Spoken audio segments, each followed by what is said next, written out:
আসসালামু আলাইকুম ওয়া রাহমাতুল্লাহ। সম্মানিত হে আমার প্রিয় বন্ধুরা, আজকের ভিডিওতে আমরা সূরাতুল জিলজাল নিয়ে আলোচনা করছি। তো প্রিয় বন্ধুরা, আজকের ভিডিওতে থাকবে সূরাতুল জিলজাল এর তেলাওয়াত, এরপরে সূরাতুল জিলজাল এর শানে নুজুল, এছাড়াও এই সূরাটির বঙ্গানুবাদ এবং অল্প কিছু তাফসীর নিয়ে আপনাদের সাথে আলোচনা করব। সম্পূর্ণ ভিডিওটি দেখার বিশেষ আমন্ত্রণ রইল।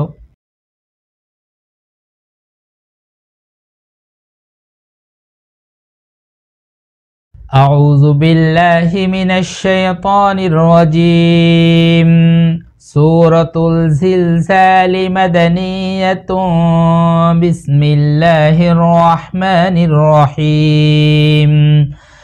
إذا زلزلت الأرض زلزالها وأخرجت الأرض أثقالها وقال الإنسان ما لها يومئذ تحدث أخبارها بأن ربك أوحى لها يومئذ يصدر الناس أشتاتا ليروا أعمالهم فمن يعمل مثقال ذرة خيرا يره ومن يعمل مثقال ذرة شرا يره صدق الله العظيم. এখন শুনবেন সূরাতুল জিলজাল এর বঙ্গানুবাদ।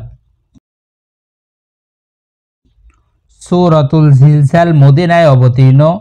সূরাটিতে ৮টি আয়াত রয়েছে এবং একটি রুকু রয়েছে। পরম করুণাময় ও অসীম দয়ালু আল্লাহর নামে শুরু। ১. যখন পৃথিবী তার কম্পনে প্রকম্পিত হবে। ২. যখন সে তার বোঝা বের করে দিবে। ৩. এবং মানুষ বলবে, এর কি হলো? ৪. সেদিন সে তার বৃত্তান্ত বর্ণনা করবে। ৫. কারণ আপনার পালনকর্তা তাকে আদেশ করবেন। ৬. সেদিন মানুষ বিভিন্ন দলে প্রকাশ পাবে, যাতে তাদেরকে তাদের কৃতকর্ম দেখানো হয়। অতঃপর কেউ অনুপরিমাণ সৎকর্ম করলে তা দেখতে পাবে, আর এবং কেউ অনুপরিমাণ অসৎকর্ম করলে তাও দেখতে পাবে। এখন শুনবেন সূরাতুল জিলজাল এর আলোচ্য বিষয়। পবিত্র কোরআনের সূরাতুল জিলজাল এর আলোচ্য বিষয় হলো কিয়ামত নিয়ে, অর্থাৎ কিয়ামত কিভাবে সংগঠিত হবে এবং সেদিন মানুষ তার কৃতকর্ম কিভাবে দেখতে পাবে, এই বিষয়ে আল্লাহ সুবহানাহু ওয়া তাআলা সূরাতুল জিলজাল এর মধ্যে বলেছেন। এখন শুনবেন সূরাতুল জিলজাল এর কিছু আলোচনা। সূরাতুল জিলজাল এর প্রথম আয়াত, ইযা জুলজিলাতিল আরদু জিলজালাহা। আয়াতে প্রথম সংজ্ঞা ফুৎকারের পূর্বেকার ভূকম্পন বোঝানো হয়েছে না দ্বিতীয় ফুৎকারের পরবর্তী ভূকম্পন বোঝানো হয়েছে, এ বিষয়ে অবশ্য মতভেদ আছে। প্রথম ফুৎকারের পরবর্তী ভূকম্পনের পর মৃতরা জীবিত হয়ে কবর থেকে উত্থিত হবে।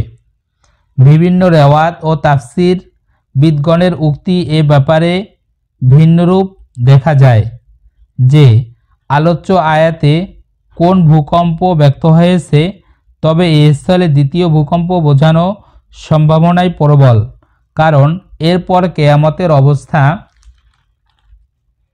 তথা হিসাব নিকাশের কথা উল্লেখ করা হয়েছে। দ্বিতীয় আয়াতে আল্লাহ সুবহানাহু ওয়া তাআলা বলেন, ওয়া আখরাজাতিল আরদু আসকালাহা।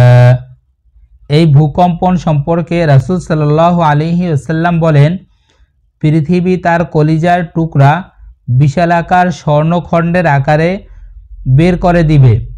তখন যে ব্যক্তি ধন সম্পদের জন্য কাউকে হত্যা করেছিল সে তা দেখে বলবে, এর জন্যই কি আমি এত বড় অপরাধ করেছিলাম? যে ব্যক্তি অর্থের কারণে আত্মীয়ের সাথে সম্পর্কচ্ছেদ করেছিল সে বলবে, এর জন্যই কি আমি এ কাণ্ড করেছিলাম? চুরির কারণে যার হাত কাটা হয়েছিল সে বলবে, এর জন্যই কি আমি নিজের হাত হারিয়েছিলাম? অতঃপর কেউ এসব স্বর্ণখণ্ডের প্রতি ভ্রুক্ষেপও করবে না। এ হাদিসটি মুসলিম থেকে আমরা জানতে পারি। এ সূরার এই আয়াতে বলা হয়েছে যে ফামান ইয়ামাল মিসকালা যাররাতিন খায়রান ইয়ারাহ। আয়াতে খয়র বলে শরীয়সম্মত সৎকর্ম বোঝানো হয়েছে যা ঈমানের সাথে সম্পাদিত হয়ে থাকে, কেননা ঈমান ব্যতীত কোনো সৎকর্মই আল্লাহর কাছে সৎকর্ম নয়। অর্থাৎ ঈমানের সহিত আমাদেরকে ভালো কাজ করতে হবে। কুফর অবস্থায় কৃত সৎকর্ম পরকালে ধর্তব্য হবে না, যদিও দুনিয়াতে তার প্রতিদান দেয়া হয়। এ থেকে আমরা জানতে পারলাম যদি কোনো ব্যক্তি কাফের অবস্থায় কোনো ভালো কাজ করেন সে ভালো কাজের সওয়াব তিনি পাবেন না, তবে দুনিয়াতে তার কোনো প্রতিদান পেতে পারেন। তাই এই আয়াতকে এ বিষয়ের প্রমাণস্বরূপ পেশ করা হয় যে যার মধ্যে অনুপরিমাণ ঈমান থাকবে তাকে অবশেষে জাহান্নাম থেকে বের করে নেওয়া হবে, কেননা এই আয়াতের ওয়াদা অনুযায়ী প্রত্যেকের সৎকর্মের ফল পরকালে পাওয়া জরুরি। কোনো সৎকর্ম না থাকলেও স্বয়ং ঈমানই একটি বিরাট সৎকর্ম বলে বিবেচিত হবে।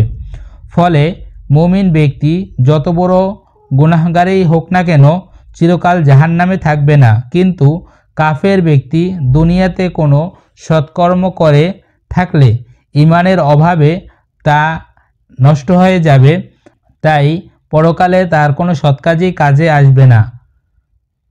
এরপরে আমরা জানতে পারি ওয়ামান ইয়ামাল মিসকালা যাররাতিন শাররান ইয়ারাহ। জীবদ্দশায় তওবা করেনি, এখানে এমন অসৎকর্ম বোঝানো হয়েছে, কেননা কোরআন ও হাদিসের অকাট্য প্রমাণ আছে যে তওবা করলে গুনাহ মাফ হয়ে যায়। তবে যে গুনাহ থেকে তওবা করেনি তা ছোট হোক কিংবা বড় হোক পরকালে অবশ্যই সামনে আসবে। এ কারণেই রাসূলুল্লাহ সাল্লাল্লাহু আলাইহি ওয়াসাল্লাম হযরত আয়েশা রাদিয়াল্লাহুকে বলেছিলেন, দেখো এমন গুনাহ থেকে আত্মরক্ষায় সচেষ্ট হও যাকে ছোট ও তুচ্ছ মনে করো, কেননা এর জন্য আল্লাহর পক্ষ থেকে পাকড়াও করা হবে। হাদিসটি নাসাই শরীফ এবং ইবনে মাজাহ শরীফের ভিতরে আমরা পেয়েছি। হযরত আব্দুল্লাহ ইবনে মাসউদ রাদিয়াল্লাহু বলেন, কোরআনে এই আয়াতটি সর্বাধিক অটল ও ব্যাপক অর্থবোধক।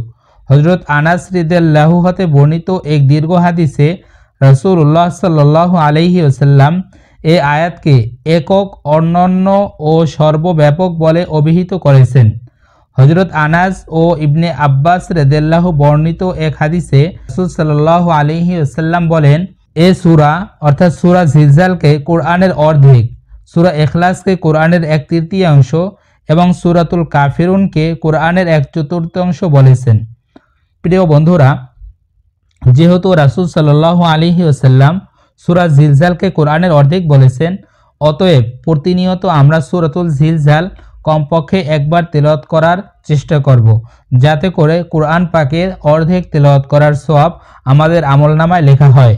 এছাড়াও আমরা এ বিষয়ে জানলাম যে এ সূরার ভিতরে ঈমানের সহিত আমরা যদি অল্প কোনো কাজও করি তাহলে অবশ্যই আল্লাহর পক্ষ থেকে আমরা বিশেষ নিয়ামত এবং জান্নাত পাবো। আর যদি আমরা ঈমান ছাড়া অনেক বড় বড় কোনো কাজও করে থাকি এবং সেই অবস্থায় আমাদের মৃত্যু হয়, তবে আল্লাহর পক্ষ থেকে আমরা জাহান্নাম ছাড়া এবং আল্লাহর অখুশি ছাড়া আর কিছুই পাবো না। অতএব হে আমার প্রিয় বন্ধুরা, আপনাদের কাছে বিশেষ অনুরোধ এই যে ঈমান রেখে আমরা সৎকর্মগুলো করার সর্বোচ্চ চেষ্টা করব, আল্লাহর সাথে শরীক করব না। প্রিয় বন্ধুরা, আজকের ভিডিওটি এখানেই শেষ হলো।